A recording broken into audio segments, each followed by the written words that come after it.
What is going on, everybody, and welcome back to another video. Today we are checking out exploring the SCP Foundation Sarkicism. This was very highly requested. I think you say it's Sarkicism. Yeah, Sarkicism. It has to be, right? Sarkicism. I'm gonna call it Sarkicism.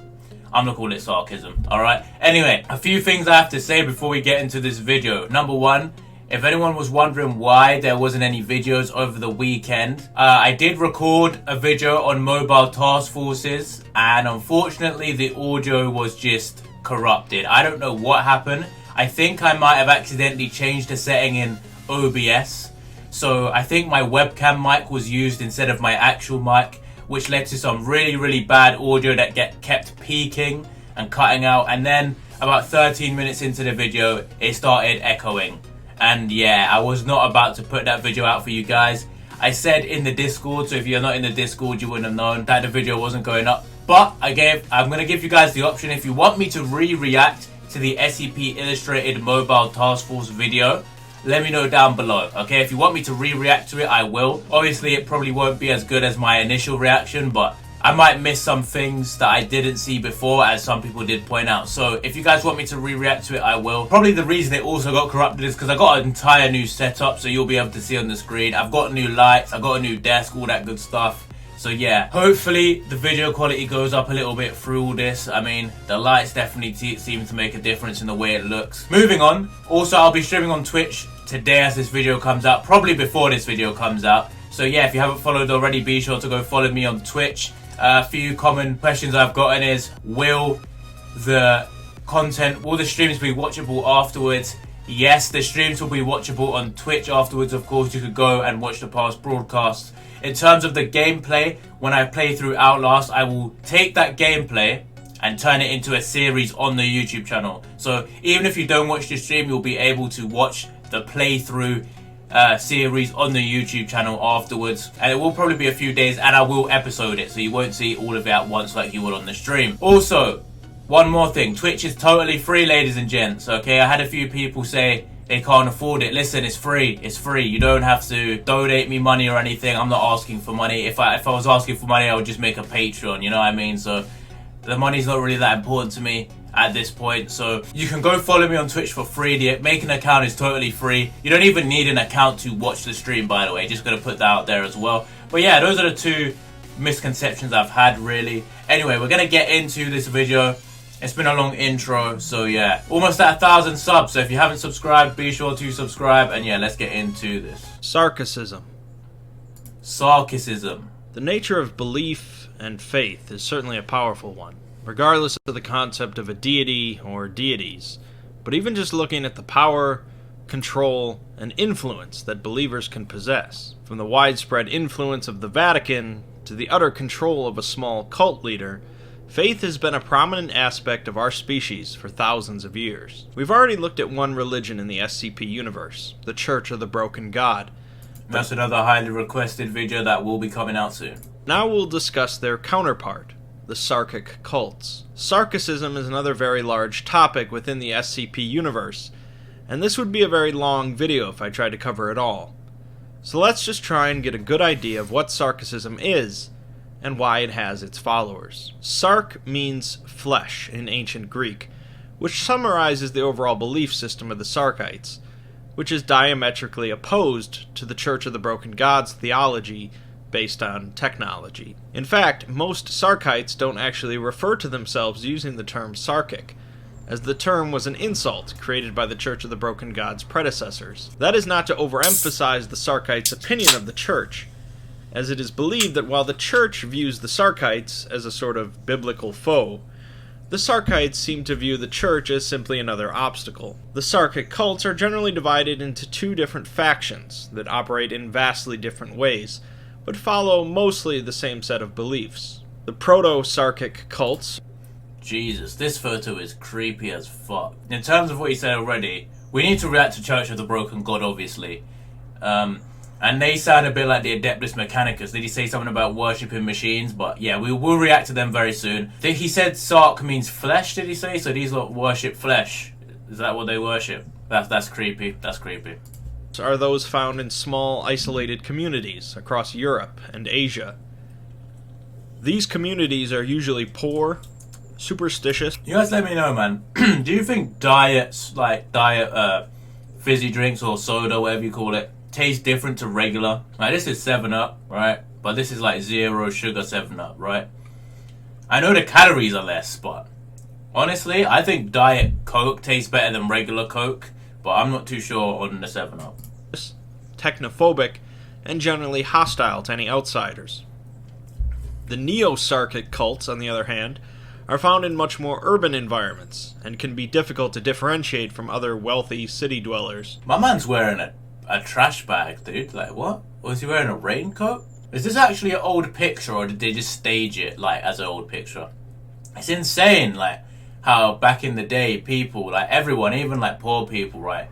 At least I think so, okay? Don't quote me on this. But everyone just used to wear suits. Like, it just used to be a common thing to wear a shirt and a suit. They are usually upper class, coming from affluent families, and with no apparent objections to technology and modern life. Both cults, however, believe that one of the main concepts of Sarkicism is that one can achieve apotheosis, that is, becoming a god. It's generally accepted that Grand Karcist Ion, the founder and prophet of the Sarkic cults, did become a god through some sort of interaction with the primordial goddess, Yaldabaoth. Proto-Sarkites believe that in time, Ion will eventually provide them with godhood, and Neo-Sarkites believe that it must be obtained through willpower, and they must one day usurp Ion. This will-to-power concept is prevalent in Neo-Sarkites, and a common proverb says to do as you will to whom you will, as desire is the measure of all things. Both cults believe in the idea of sacrifice, but here they differ greatly, as Proto-Sarkites believe in the sacrifice of oneself for the benefit of the many, and Neo-Sarkites instead believe in the sacrifice of the many for the benefit of oneself. Okay, so that picture just you know what I mean? But so the two types. Alright, first let's tackle the thing that they think they become gods. Okay? But what is a god? Okay, what qualifies a god? What kind of power do you have, okay? If I have some kind of superpower, let's say for instance I could fly, does that make me a god? Or does that make me superhuman?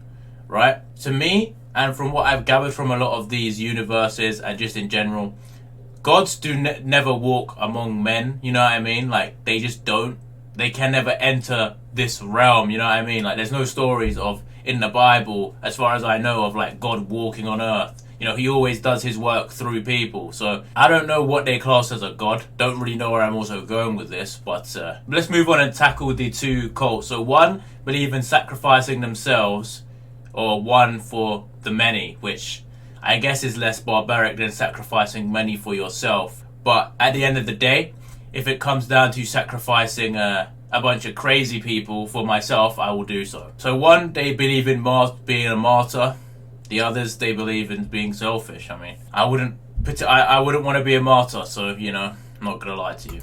Either way, belief in cycles of destruction and regeneration is paramount to the Sarkic faith.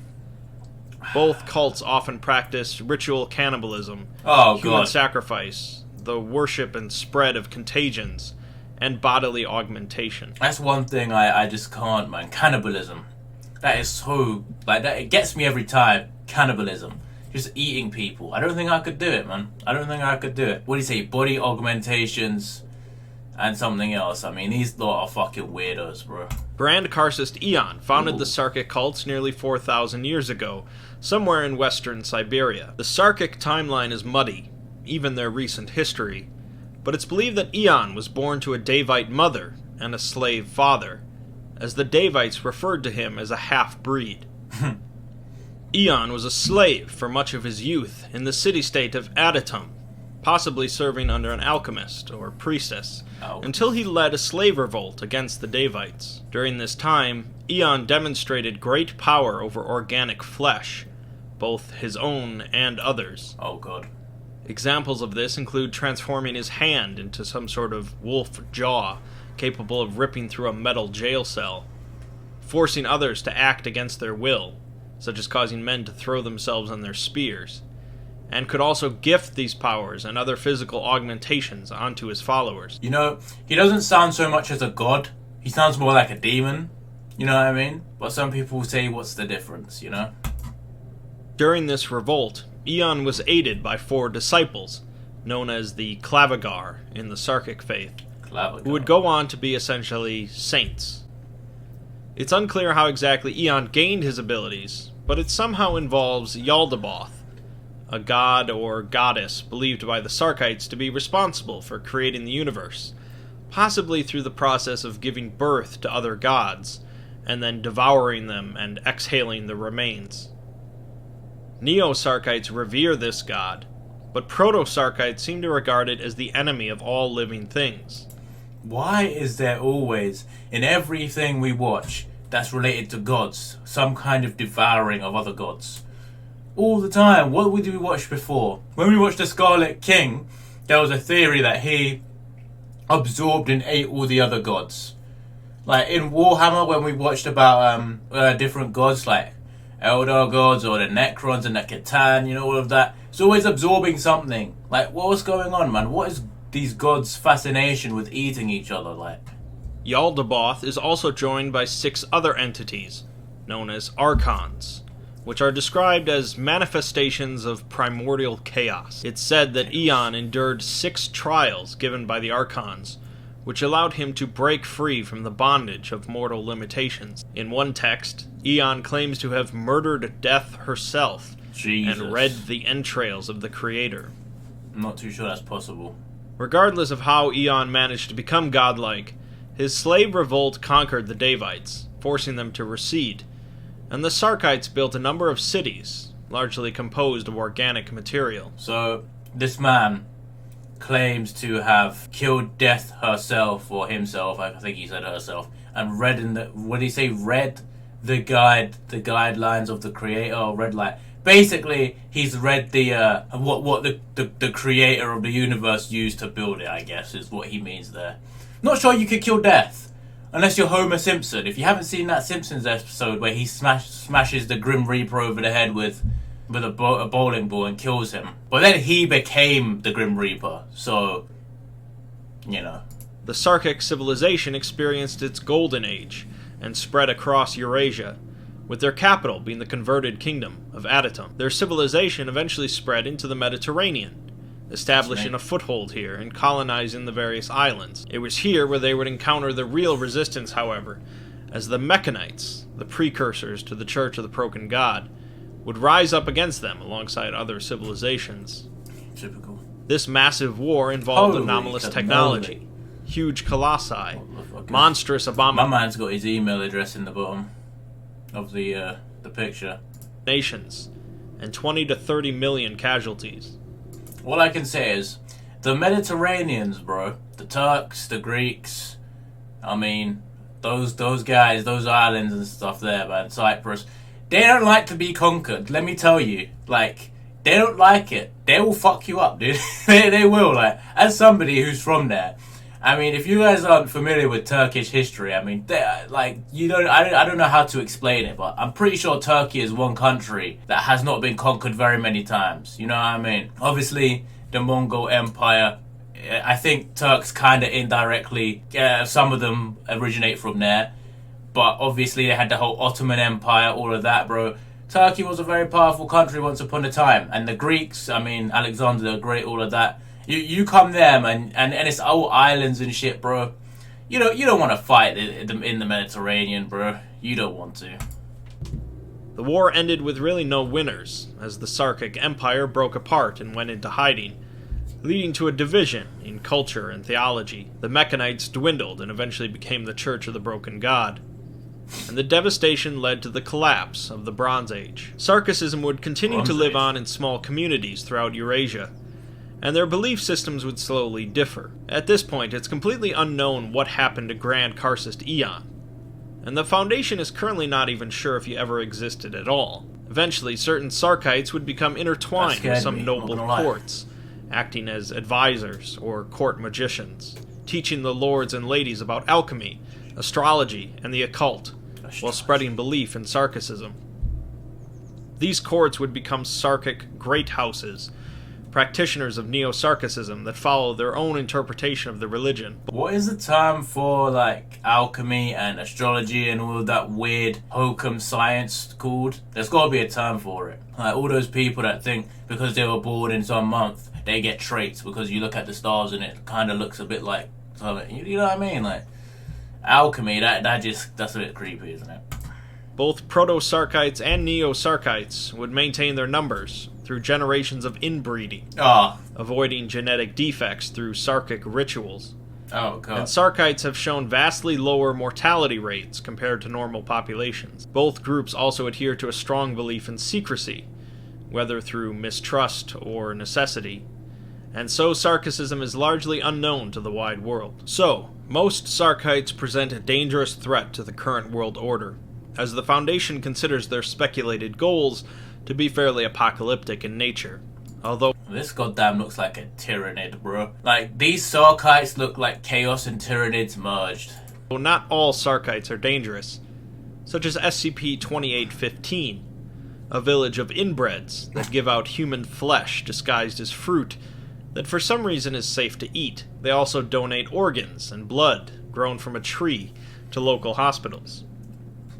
Sadly, however, these benign examples are few and far between, and we're left mostly with highly anomalous and dangerous entities. I would be doing many of these SCPs a disservice by only quickly summarizing them here instead of giving them their own videos, but I'll provide a few examples. Give them a disservice, bro. Do it. SCP-2480 is one of the more notable ones, a dimensional anomaly located in a town in Massachusetts. The anomaly is causing Sarkite monstrosities to bleed into our reality, either from another dimension or another timeline. The GOC and the Foundation are currently working together to contain the situation, but this is connected with another SCP located in Romania, SCP-2191. Here, a massive entity spread across hundreds of thousands of square kilometers of tunnels, believed to be a concubine of Grand Karcist Ion. This entity is fed liquefied human remains, provided to it by a species of mutated vampiric humans. It's also appeased by locals who provide human sacrifices to minimize seismic activity. You know what that sounds like, the second one? For some reason I find myself referencing Stranger Things so many times, but I guess the universe of Stranger Things is kind of related to some of this. I don't want to spoil it for anyone, so if you haven't watched Stranger Things season 3, I think, or 2, whatever it is, you might want to skip this next part. But isn't that what happens with the Mind Flayer thing when it comes in and it starts tunneling and it starts melting humans to build like a weird flesh body for itself? Like, it's kind of similar to that, right? SCP-2133 is a proto-Sarkic commune in Russia whose inhabitants are reincarnated whenever they die, possessing all of their past memories and appearance. That's pretty cool. They deposit their turnip harvests and any gangrenous limbs or tumorous growths in the church every evening.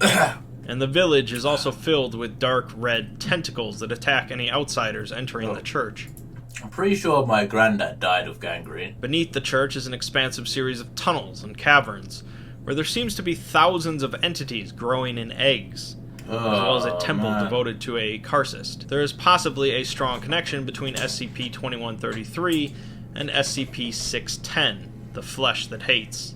Yes. I've already made a video covering 610, which Sarkites refer to as the Red Death, and it's believed that this is the Sarkites' ultimate weapon in reshaping the world.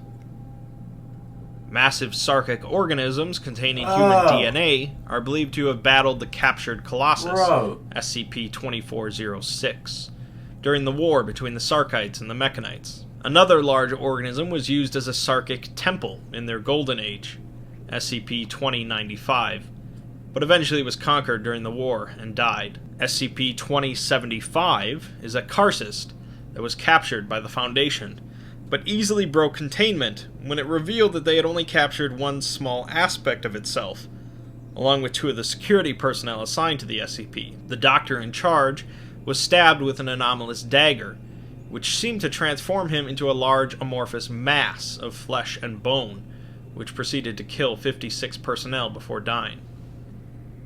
Nope. Finally, there is SCP-2510, an important anomaly related to both the Church of the Broken God and the Sarkic cults. 2510 is a larger machine, and part of it has been made into a trans-dimensional gateway. The first people reported to have gone through the gateway, in 1940, were said to have found a machine city. The gateway destination can be controlled, and the Foundation sent a team to multiple dimensions, all variations of Earth.